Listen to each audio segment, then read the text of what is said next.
Now it's my pleasure to introduce Naomi Fraga, who is the powerhouse behind the conservation program at California Botanic Garden. I've seen Naomi in a lot of different roles, and it seems like there's nothing she can't do.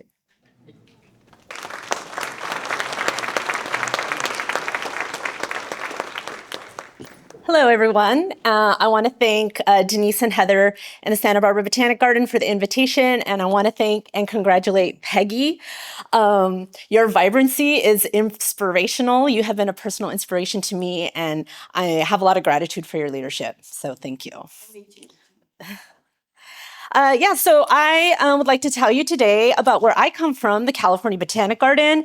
And, Peggy gave us this incredible 10,000-foot view of seed conservation, especially as it's employed through the Bureau of Land Management on our public lands.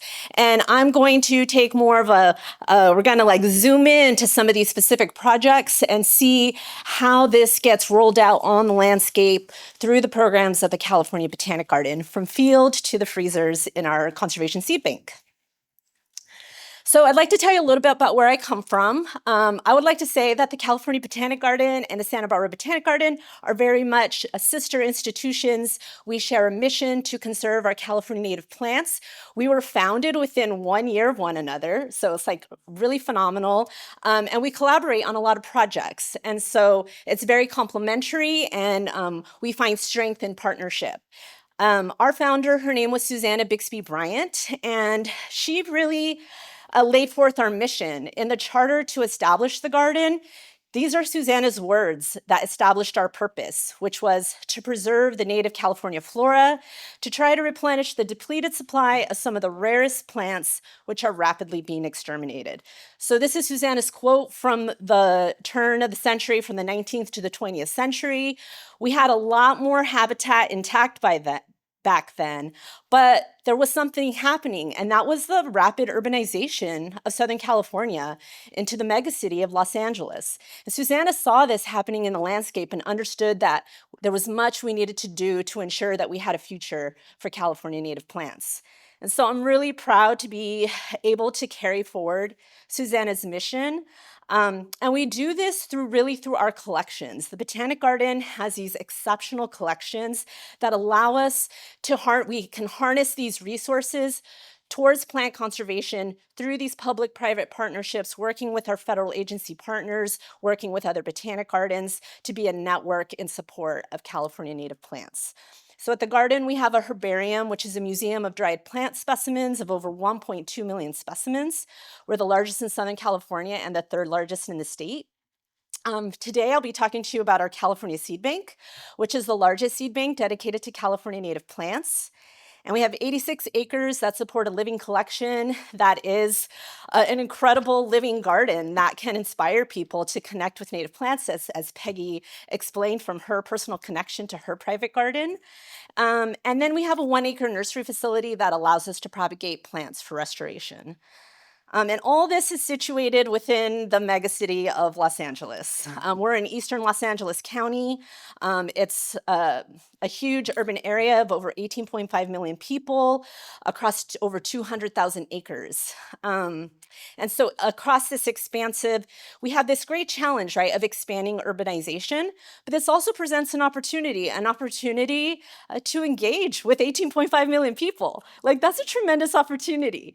The second most population dense area in the country. So how can we bring native plants to Los Angeles?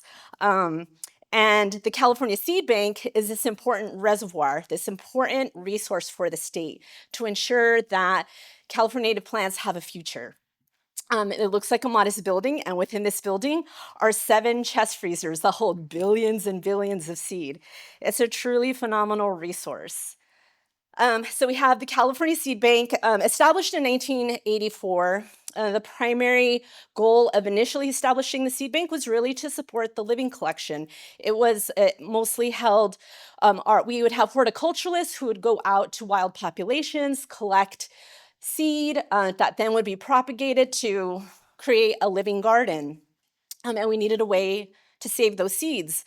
In the 1990s, with the establishment of the Center for Plant Conservation, of which the garden is a founding garden member, our seed conservation practices became more conservation focused, and we saw that we needed to save seeds not only just for horticultural practices, but also as a means to prevent extinction of plants in the wild.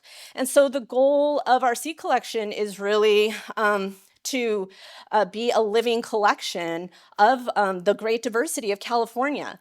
We have over 6,600 kinds of native plants in the state. It's the most diverse state in the United States. We have incredible topographic heterogeneity. We just have tremendous landscapes, tremendous species.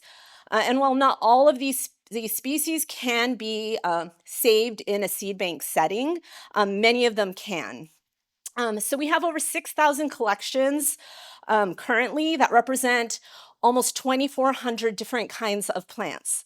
And this represents over a third of the California flora. So it's really this tremendous resource. And we're really trying to look at how we enact seed conservation and all these different diversity levels, making sure we have as many plant families as we can represented, as many genera as we can represented, and then really, we've been prioritizing rare plants, but really we want to conserve as many plants of California as we can in our seed bank.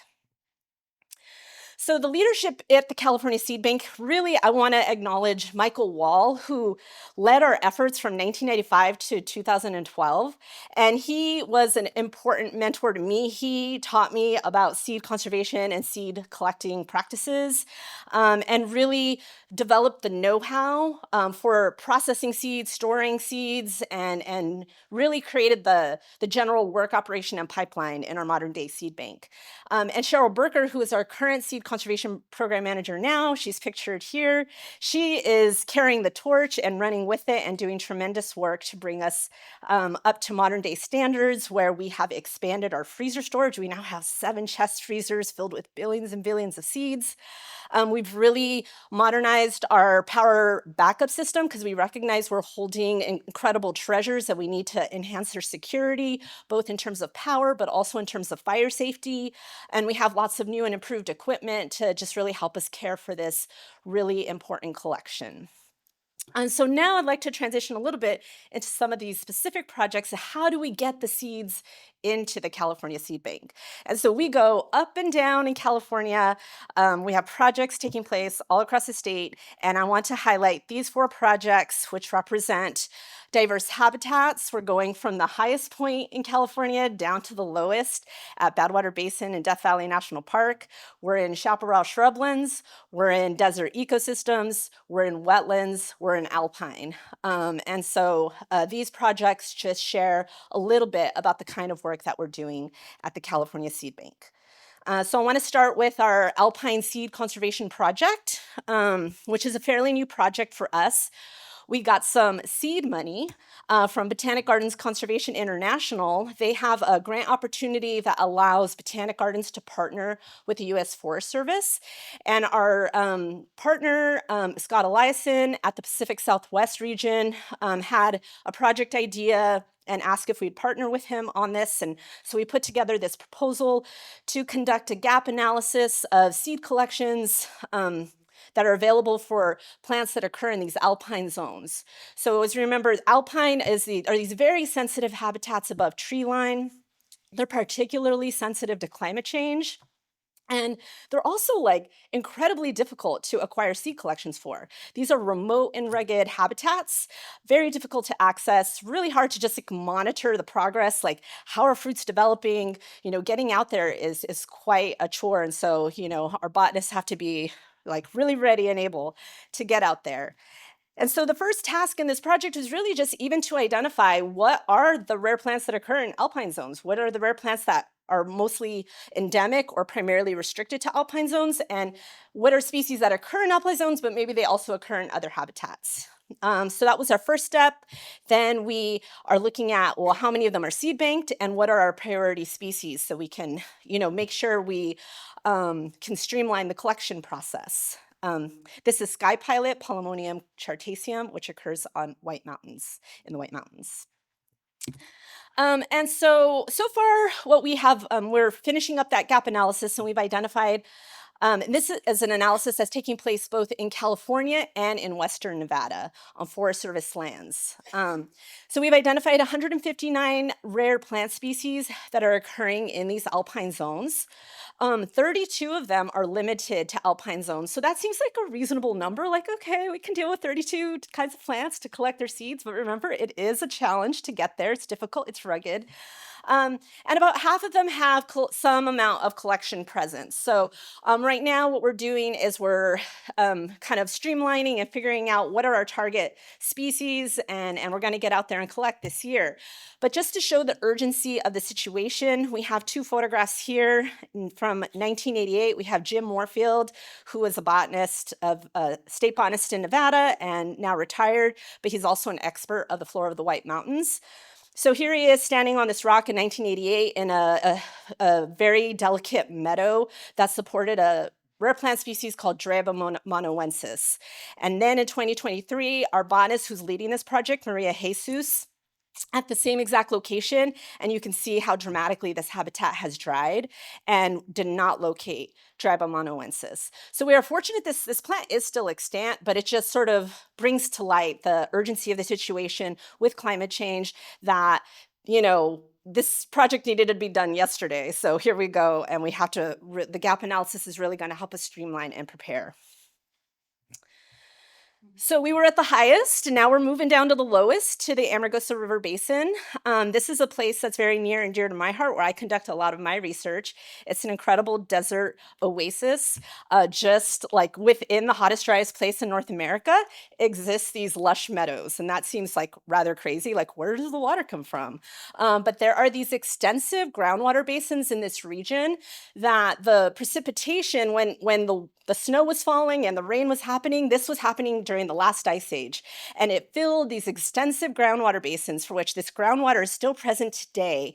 And so the water that is coming up that seeps in springs is ancient fossil water, tens of thousands of years old, feeding these incredible lush oases and wetlands. So this is why this place has just captivated my imagination and my heart, because it's like, wow, ancient fossil water in the desert supporting lush wetlands. How crazy is that? And then there's all these endemic species that are reliant on this really precious water that is also under threat, because there's tremendous competition for the water to support agriculture, to support increasing urbanization, to support lithium mining, to support all kinds of uses. So it's a very highly threatened landscape. And so we have partnered with a local conservation organization called the Amargosa Conservancy, and received funding from the California Wildlife Conservation Board to advance restoration in this region. And one of the things we're looking at is to seed bank these very special ecosystems, the alkali wetlands. And we're going to collect seeds of 50 species, rare species and common species. And this is really kind of there's a lot of intact habitat here, by and large managed by the Bureau of Land Management. But we want to be ready in the event of habitat degradation, especially due to groundwater withdrawal, that we can restore these habitats as needed. And we also had this great opportunity to bring together traditional ways of knowing and Western seed conservation practices by partnering with the Timbisha Shoshone. These are their homelands, and there are many, many species that are culturally important for which we're working with the Timbisha Shoshone to save seeds of, say, screwbean mesquite, grapes, and these sorts of things to support them in their cultural revitalization. So really excited about that project. And it intersects with all sorts of other restoration happening in the region for an endangered vole, incredible birds that utilize these wetlands.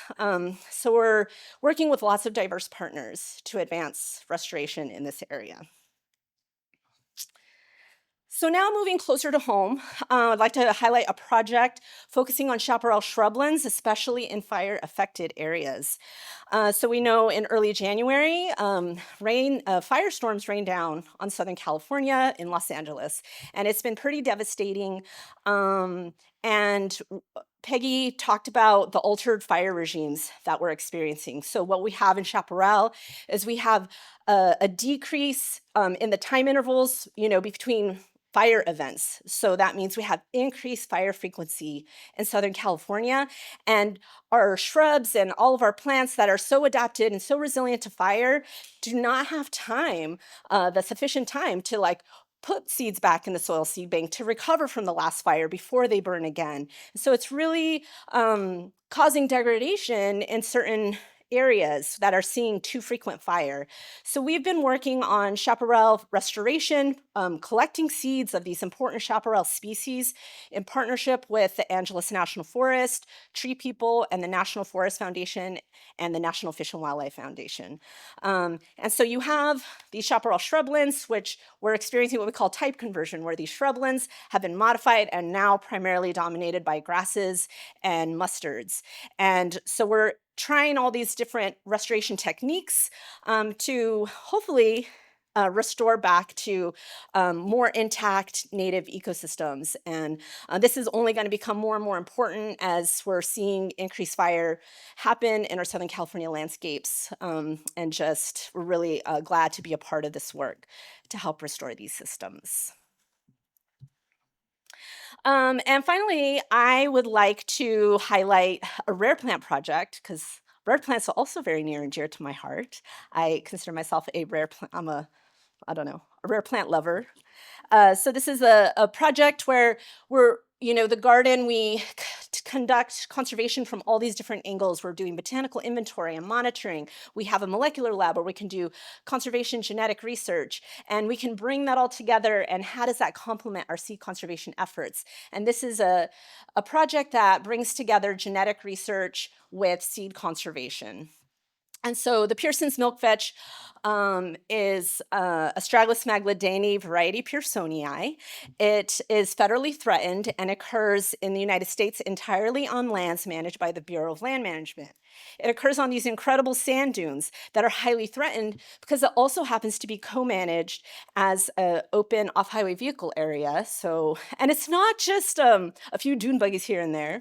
This is like a megacity descends upon this plant's habitat. Like it's very intense, active recreation. And so there are lots of outstanding questions about, we have these areas that are closed off to off-highway vehicles. How well are they conserving genetic diversity? And then do our seed collections that we're collecting adequately capture that genetic diversity on the landscape? And so we're taking this project in a couple of phases, and we've finished the first phase where we got some baseline data. And so we have this map. And what the map tells us is that we have 3 distinct subpopulations on the dunes, a north, a central, and a south, represented by the different colors there in yellow, blue, and pink. And then we have seed collections, which are mapped as like little black triangles. And so a couple of important points. And then we have areas that are closed off to off-highway vehicles, which are mapped in green. Okay, so that's a wilderness area to the north. And then there's this like skinny strip to the south, which is critical habitat.